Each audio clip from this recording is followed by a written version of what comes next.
తీర్థ సంగ్రహణం, సకల పాపహరణం, స్వామివారి పాద తీర్థ సేవనం, మోక్షము, ఆరోగ్యప్రదము. మనం దేవాలయంలో నిత్యము తీసుకునే తీర్థ సంగ్రహణము మనకు చాలా విజ్ఞానం ఉన్నది, తెలుసుకుందాం.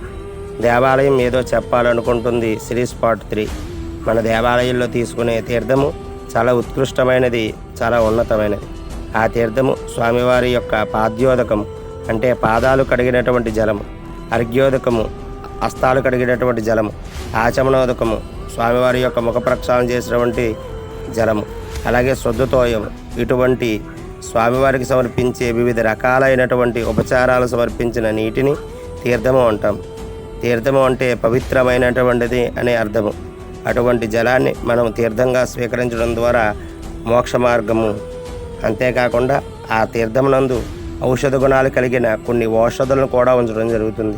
ఉదాహరణకి యాలికలు, పచ్చకర్పూరము, తక్కువలాలు, తులసీ దళములు, ఇటువంటి ఆయుర్వేద ద్రవ్యాలు వేసినటువంటి జలాన్ని మనం నిత్యము కూడా తీర్థంగా గ్రహించడం ద్వారా ఆరోగ్యప్రదము తీర్థ సంగ్రహణము.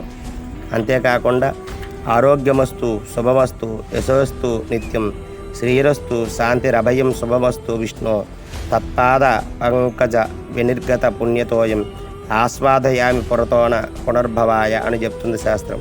అంటే నారాయణుని లేదా ఆయా అచ్చాస్వరూపం నుండి వచ్చినటువంటి పవిత్రమైనటువంటి జలాన్ని, నీటిని మనం స్వీకరించడం ద్వారా మరలా జన్మ లేకుండా మోక్షము ప్రసాదించును.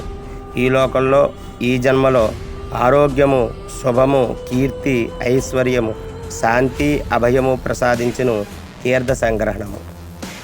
మరిన్ని వీడియోల కొరకు సనాతన విజ్ఞాన పేజీని ఫాలో చేయండి, అలాగే షేర్ చేయండి.